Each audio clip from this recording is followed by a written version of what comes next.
हिंद। उस दिन तुम लोग को भूगोल के बारे में बताए थे सौर मंडल, ठीक है, जिसमें बहुत सारे ग्रह के बारे में जानकारी दे दिए थे और ग्रह को पहचान भी करवा दिए थे कि कौन लाल ग्रह होता है, सबसे गर्म ग्रह कौन होता है, किसका कितना उपग्रह है, ठीक है, और ये कब कब क्या क्या होता है इसमें, ठीक है, और जो है ये सब बता दिए, ठीक है। अब इसको मतलब कुछ कुछ देखते हैं कि और ये भी बताए थे कि हमारी सौर मंडल जो है बाबू, ये सौर मंडल में ग्रह के अलावा हमारे यहाँ छोटे छोटे पिंड, उल्का पिंड, ये क्षुद्र ग्रह के अलावा और भी सारे कुछ आए, और वो है तो क्या है, तारा है वो, और वह तारा के पास क्या होता है, प्रकाश होता है। ये ग्रह सबकी तरह नहीं बैठले खाता है, उसके पास पहले से ही प्रकाश होता है, समझ गया। और ये तारे बहुत ही समूह होता है, ये तारे का बहुत खतरनाक रूप से समूह होता है, ठीक है। और ये तारे के बारे में पहले समझने का प्रयास करेंगे हम। ये तारे जो होता है बाबू, ये तारे को हमारी जो विद्वान, भारतीय विद्वान था, इसका एक तरह से नामकरण किया अपना ऋषि के नाम पे, और उसके बाद यूनानी ग्रंथ में उसका नाम दिया गया। उस समय भी तुम लोग मतलब इतिहास पढ़ाए होंगे तो ट्यूशन में तो पता होगा, ठीक है। जो यूनान के बारे में बताए थे, जो खलीफा वगैरह होता था, यहाँ से जो राजा जो बनता था, खिलत वगैरह लिया जाता था वहां से, ठीक है, जहाँ पे अभी राजा सरकार वगैरह बनने से बहुत सारे कुछ किया जाता है, उसी प्रकार से वहाँ पे खिलत लिया जाता था। यूनान का भी बहुत मायने रहता था वहाँ पे धर्म के मध्य में, ठीक है। यूनानी जो देश था, भारत तो है ये सब का ना अलग चीज है, लेकिन यूनान का भी कुछ मायने था उस समय, ठीक है। तो पहले चलो देखते हैं सूर्य की दूरी की बात करेंगे हम, ठीक है। तो सूर्य और पृथ्वी के बीच की दूरी जो है बाबू, ये 149.6 मिलियन है, लगभग 15.5 करोड़ के आसपास ये हो जाता है। इधर उधर जोड़ने की अब इतना क्लास में टाइम नहीं, तुम लोग को प्रूव करके दिखाएंगे, जोड़ लेना, ठीक है। सूर्य की आकृति कैसी है, तो गोल है, क्या है, गोल है। सूर्य की आकृति बाबू ये गोल होता है, सूर्य क्या है, गोल है। जब सूर्य उगता जो है तो दिखता है पूरे गोलाकार होता है, ये इसका जो प्रकाश होता है सुबह में रागता प्रतीत होता है बहुत ज्यादा। और यह सर्वप्रथम जो सूर्य का प्रकाश जो पड़ता है, तो सर्वप्रथम केला के भी पेड़ पर पड़ता है सूर्य का प्रकाश, समझ गया। हकीकत ये ऑब्जेक्टिव क्वेश्चन है, सूर्य का प्रकाश सर्वप्रथम कहाँ पड़ता है उगने पे, तो यहाँ पे केला के पेड़ पे, ठीक है। अब देखो कह रहा है पृथ्वी की परिक्रमा करने की कितना समय चंद्रमा को लगता है। जो चंद्रमा को बता दिए थे कि जो पृथ्वी का जो उपग्रह है बाबू, वह चंद्रमा है, ठीक है। और ये चंद्रमा भी तो क्या करता है, अपने गोल गोल घूमता है, ठीक है, और ये बहुत नजदीक है। इसलिए देखो हम अगर इस तरह से अगर बात करें, तारा भी हमारे बहुत से सौरमंडल में तारा भी बहुत ज्यादा है, ठीक है, लेकिन तारे का जो प्रकाश या तारे हमको नहीं दिखाई देता। कारण क्या है, बहुत ज्यादा दूर है, बहुत ज्यादा, ठीक है। अरे नजदीक का तारा की अगर बात लेंगे ना, नजदीक का जो सबसे नजदीक का जो तारा है ना, ओकर प्रकाश पृथ्वी में 4 वर्ष लगता है पहुंचने में। कितना बाबू, 4 वर्ष लगता है सबसे नजदीक का तारा का प्रकाश पहुंचने में, ठीक है। पृथ्वी इसलिए बड़ा दिखता है कि बहुत नजदीक में, और इसका जो प्रकाश होता है चंद्रमा का बाबू पृथ्वी पे 1.25 सेकेंड में आता है। ये क्वेश्चन हम नहीं लिखे हैं, ठीक है, ये ऑब्जेक्टिव सुन लो। जो चंद्रमा का जो प्रकाश होता है पृथ्वी पर, वह 1.25 सेकेंड में पहुंचता है, मात्र 1.25 सेकेंड में पहुंचता है। और चंद्रमा की जो सतह होता है, सतह मतलब सतह, जिस प्रकार से समतल जो धरती होता है पृथ्वी हमारी, उसी प्रकार से ग्रह है चंद्रमा उपग्रह, तो वहां पे भी तो कुछ है। तो उसका सतह की अगर बात करें तो उभर खाबर है, ढांचा ढूंची, जिस प्रकार देख रही है वो कोनो लड़कवा और लड़की के मुंह में कटहल की तरह पिंपल्स निकला रहता है, खोदरल खादरल, उसी प्रकार से कहीं उचर कभी तो उभर, ठीक है। इसलिए उभर खाबर उसका दिया जाता है। वहां पे मिट्टी नहीं मिट्टी है, नहीं जल है, नहीं वायु है, मतलब उस प्रकार से कुछ नहीं है, समझ गया। तो यही बात है। अब देखेंगे बाबू यहाँ पे, तो ये इसका जो परिक्रमा जो करता है पृथ्वी का जो परिक्रमा करता है ये चंद्रमा, ये 27 दिन 8 घंटा लगता है पुलिस को चंद्रमा में एक परिक्रमा करने में। वो अपने जगह पे एक बार गोल घूम जाता है और पृथ्वी का एक बार चक्कर वो लगा लेता है। जबकि पृथ्वी जो होता है सूर्य का परिक्रमा करता है, वो समझ रहा बात को, सूर्य का परिक्रमा वो भी करता है, उसको एक बार अपना जगह पे घूमने में वह 365 दिन उसको लग जाता है, जिसमें एक बार सूर्य का चक्कर वह पूरा कर लेता है 1 साल में, समझ गया। तो ये होता है। अब ध्यान दो, अब कह रहा है, अब देखो कह रहा है कि जब पृथ्वी सूर्य की परिक्रमा करती है तो सूर्य विभिन्न तारे समूह के बीच नजर आता है, समझ गया बात को। जब पृथ्वी सूर्य की परिक्रमा, मतलब जो पृथ्वी होता है सूर्य की जब परिक्रमा करता है, सूर्य की जो परिक्रमा करता है मतलब धीरे धीरे खिसक के जाएगा, 1 साल तक 365 दिन लगेगा सूर्य का जो सूर्य जो होता है वो, जैसे ये सूर्य हो गया, ठीक है, ये सूर्य का जो चक्कर लगाएगा पृथ्वी गोल गोल कैसे घूम के तो खिसक के जाएगा। तो सूर्य जो होता है, सूर्य उस प्रकार से विभिन्न तारे के समूह में नजर आता है हमारी सूर्य। क्यों आप बोलिएगा ऐसे कैसे घूम रहा है पृथ्वी या नजर आएगा सूर्य? आप एक बात बोलिए, अब मान के चलिए कोई चीज मान लीजिए बोर्ड है, ठीक है, तो हम ऐसे करके अगर खड़ा हो जाएंगे तो बोर्ड आपको दिखाई नहीं देगा, जब हट जाएंगे तो दिखाई देगा कि नहीं? उसी प्रकार ये चंद्रमा जो पृथ्वी जो होता है उसका चक्कर लगाता है, तो इस प्रकार से अपना स्थान है, लेकिन वहां से घसकेगा तो वहां का स्थान दूर दिखाएगा कि नहीं? उसी प्रकार से, समझ में क्या? और ये जो बहुत विभिन्न तारे के समूह में से नजर आता है सूर्य, और ये नजर आता है, और इनकी ऐसी समूह की जो संख्या होता है ये बाबू 12 होता है। ये 12 ठो जो तारा होता है, ये सिर्फ 12 ठो, कितना?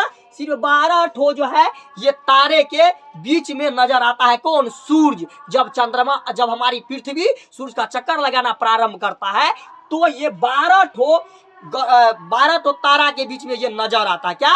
12 ठो तारा के बीच में ये नजर आता है। और इसको क्या कहा गया है? ये भारत की जो विद्वान था, पहले खगोलविदों का जो मानना था, हमारे यहाँ के ऋषि मुनि जो था उसका मानना था, इसको राशि का नाम दे दिया गया। किसका नाम दे दिया? राशि का। और दुनिया में जितना नाम है जितना इधर उधर वाला नाम है, सब ठो राशि पे आश्रित है, और राशि से बढ़ के कुछ नहीं, सिर्फ राशि पे ही, सिर्फ 12 ठो ही राशि है, और 12 ठो ही राशि में पूरा दुनिया कप्चर है। जितना जो नाम है सिर्फ राशि से आएगा वो। और ये राशि इस प्रकार से, क्या है, इन्हें क्या कहते हैं? राशि कहा जाता है। और ये राशि इस प्रकार है, कहा जाता है। नंबर 1 में है मेष, वृष, मिथुन, कर्क, सिंह, कन्या, तुला, वृश्चिक, धनु, मकर, कुंभ तथा मीन। समझ गया? ये 12 ठो जो राशि है, ये 12 ठो मेष, वृक्ष, मिथुन, कर्क, सिंह, कन्या, तुला, वृक्ष, धनु, मकर तथा कुंभ, मीन। ठीक है, ये 12 ठो राशि बहुत ही इंपॉर्टेंट है, और ये 12 ठो राशि के आधारित पे पूरे दुनिया का नाम है। समझ गया? अब यहां से चले चंद्रमा के साथ ही उबर खबर लिख दिया यहाँ पे। अब सबसे नजदीकी तारे के तारे की जो प्रकाश पृथ्वी पाने में तो 4.5 वर्ष लगता है। अब देखो कर रहा है, अब जब हमारी जो तारे होता है ये उत्तर दिशा में, ये सप्तहर्षिक तारा जो होता है उत्तर दिशा में दिखता है। समझ गया? उत्तर दिशा नहीं जानता है पूर्व, पश्चिम, उत्तर, दक्षिण, north, south, east, west, north, south. English में कहते हैं उत्तर, पूर्व, पश्चिम, उत्तर, दक्षिण। समझ गया? पूरा, पश्चिम, उत्तर, दक्षिण, समझ गया? North, south, east, west, north, south. समझ गया? East, west, north, south. ठीक है, उसी प्रकार से ये जो उत्तर दिशा जो होता है, उत्तर नक्शा में जो पढ़ेंगे भारत के नक्शा में, तो उत्तर नक्शा में ऊपर में उत्तर दिया जाता है, जबकि इधर ऐसा नहीं होता। ठीक है, तो सप्तहर्षिक तारों का जो समूह होता है बाबू ये 60 ठो होता है। कितना होता है? 60 ठो। उत्तर दिशा में कितना होता है? 60 ठो। ये क्या होता है? सप्तहर्षिक तारे का समूह होता है। और सप्तहर्षिक तारे का जो भारतीय विद्वानों के अनुसार इस प्रकार नाम है, और ये सप्तहर्षिक तारा का नाम दिया गया है, भारतीय विद्वान के अनुसार नाम दिया है ऋषि के नाम पे। किसके नाम पे? ऋषि के नाम पे ये नाम दिया गया है। ऋतु, पुलस्त्य, अत्रि, वशिष्ठ, अंगिरा एवं मृचि। ये था भारतीय विद्वान के अनुसार, ये ऋषि के नाम पे ये सप्तहर्षिक तारे के नाम दिया है। 7 को तारा, बस समझ गया?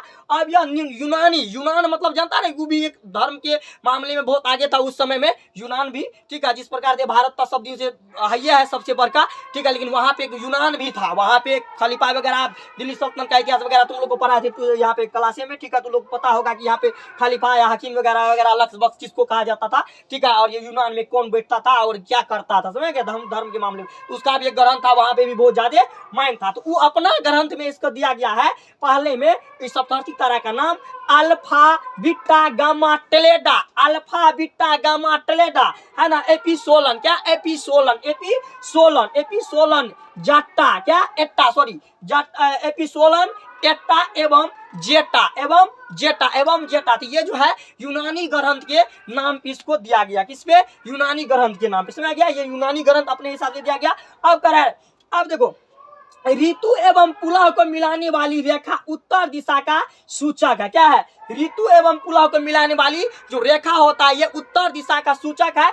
इसी प्रकार से जो उत्तर दिशा का ध्रुव तारा या एक स्थिर तारा है, ये उत्तर दिशा में क्या है? ध्रुव तारा है या एक स्थिर तारा ही है। वह क्या है? स्थिर तारा ही। समझ गया? कोनो टूटल फुटल जो तारा उधरे में इधर उधर होता है, खचर खोचर, तो अपने मने देखेगा कि रात में कभी ना तारे भागते जाएगा, क्या टूटा हुआ तारा, उस समय लोग कहता कि मन्नत मांगो इससे पूरा हो जाएगा। लेकिन आजकल के जो छोरबा छोरबी सब जो होता है, इतना हरामी सब होता है, उकरे चक्कर में पड़ल रहता है कि भगवान ए बेर हमरा जेना नंबर दे दिए वो। ठीक है, बस वही सब मांगेगा। अरे गधा सब, ये सब मन्नत मांगा जाता है। ये सब मन्नत तो थोड़े नहीं पूरा होगा, नहीं होगा पूरा। और सब मन्नत मांग मन्नत की पढ़ने में तेज होंगे, ये करेंगे वो करेंगे, सब मन्नत कुछ नहीं। पढ़ने में तेज हो, दुनिया में सब पीछे करेगा, दुनिया में सब पीछा करेगा, पढ़ने में तेज हो, बस हो गया। क्या? अब ध्यान दो, अब यहाँ पे बात करें बाबू ऋतु, अब इस प्रकार से जो अब कर रहा है ध्रुव तारा या स्थिर तारा है, कर रहा है या उत्तरी गोलार्ध में पृथ्वी के उत्तरी अक्ष पर अवस्थित है। क्या बाबू? उत्तरी गोलार्ध में पृथ्वी के उत्तरी अक्ष पर अवस्थित है। इसीलिए उत्तर दिशा में ही